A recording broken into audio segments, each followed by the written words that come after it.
Okay, so we are going to finish up page 63 in your notebook on Vietnam.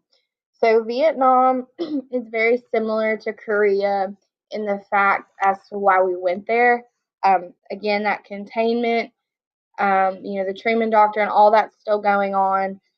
So Vietnam will actually start under Eisenhower's presidency, but it really won't get truly escalated until Lyndon B. Johnson. So Eisenhower and Kennedy both dealt with Vietnam. That was during their what we call advisory period. And what happened is those two presidents would send advisors to Vietnam to try to help the South Vietnam build up their own military to where we wouldn't have to send our guys, which was great in theory, but the Viet Cong they just overpowered that. And so Lyndon B. Johnson does the Gulf of Tonkin resolution, and that's what gets Vietnam escalated and becomes, what we know is one of the worst wars that we've had. So here we go with Vietnam. Again, the same kind of thing. North Vietnam was communist, and they started invading the South, which was democratic. So, just like in Korea, we are going to support the South. Okay. The leader of the North his name was Ho Chi Minh, and his army, the regime was called Viet Cong.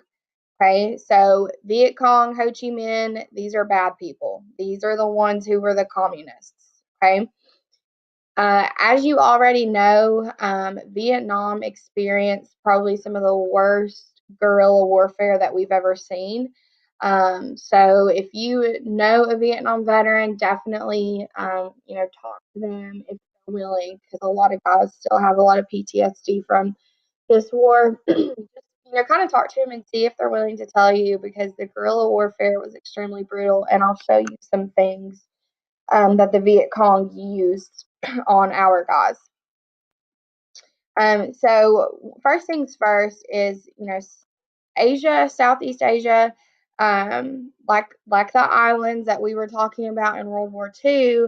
They're rainforests. They're dense forests. It's really hard to see. So this is a picture of one of our, two of our men, and obviously this is so thick and lush right here that it's really hard to travel and navigate through.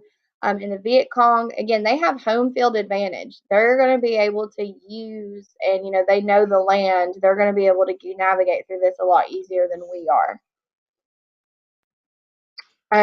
Again, just like in the war in the Pacific in World War II, it rained a lot. It rains all the time in Southeast Asia. So this is a picture of our little barracks where we would have been at, our little home base, and they're having to stop some of the flooding with sandbags and things like that.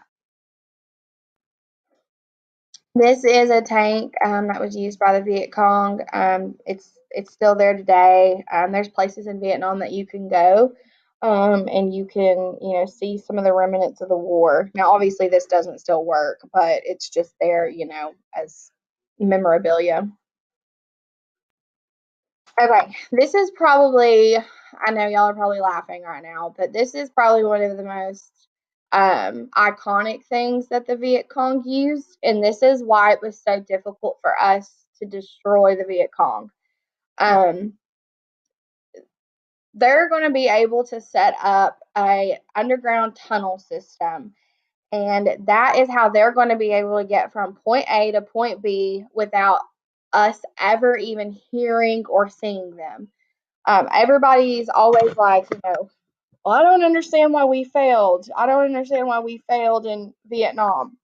You know, well, it's because the Viet Cong were using such tactics that, we weren't really changing our battle strategies to try to fix and try to to defeat what the Viet Cong was doing. And this is definitely one of the biggest things that hurt us is these underground tunnels that they could go slide into.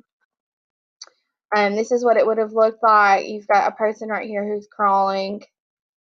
Now, this was taken in 2003, so like those tunnels are still there, and you can go and see them. They're kind of like a museum now. So this is what their underground bunker would have looked like. This is where, their military officials would have been strategizing. This is where they would have eaten. This is very safe compared to what we had. We're all out in the open, completely exposed, right? So they had an advantage in this regards as well. Okay, here's some of the really brutal things that the Viet Cong used. There's lots of booby traps that are going to be used, and this one is so dark. This one bothers me really bad. I don't know why. So these down here are called punji sticks, and they were either made out of steel, or most of the time they were used out of like almost like a bamboo stick, and they would put them in the ground, and when our guys would walk over this, the door would swing down and they would fall into it, and then the trap door would go back up and they would be stuck down there and they couldn't get out. So it kind of looked like this. This little diagram of what would happen. Now the gross thing about the punji sticks, and this is kind of, obviously this is bad enough, but the Viet Cong added another layer of brutality to it, and they actually would cover some of these punji sticks in feces. And the reason why they would do that is because that bacteria from the feces, and once the punji stick, made an abrasion in your skin, all that bacteria would get in your bloodstream, and you would pretty much die of a very slow death. So that's I think that's the brutality that bothers me, is that it wasn't just like let's kill them and get it over with. It was like, we want to make them suffer. And so that's part of guerrilla warfare, and that sucks, but this is what they did. So I'll just share some stories that I have about guerrilla warfare. Ms. Walker, you might want to add in, or I know some of you have family members in Vietnam that you might want to share at this time, but my grandfather fought in Vietnam. He's 73. He's actually Asian, so he's Filipino. So he had a hard time with this war because he was a Filipino, born there, but he's also an American citizen, and now he's fighting in an Asian country. So he actually can't really talk about it a lot. When he does, he gets really upset and he has to get off the phone.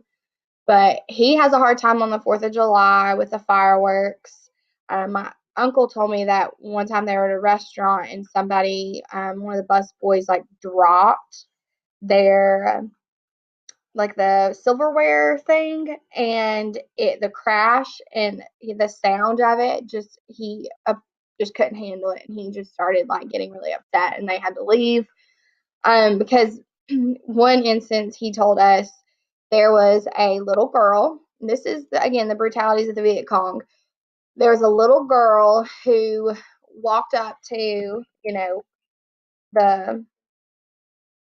the barracks, if you will, the home base for the American soldiers. Remember, the American soldiers are fighting with South Vietnamese, so we don't really know who's good and who's bad. So this little girl walks up to them and she's offering them tea, because that's part of the Asian culture, is tea, and she had a grenade strapped to her. And so that was my grandfather, seeing things like that, it really messed with him, and that's why there's a lot of soldiers, who are in their 70s and they still have a hard time talking about it. So, but if y'all have any stories that you want to share, you're more than welcome to. I'm going to keep clicking, but you're more than welcome to pause this. Okay, so important terms to know is, of course, stop squeaking.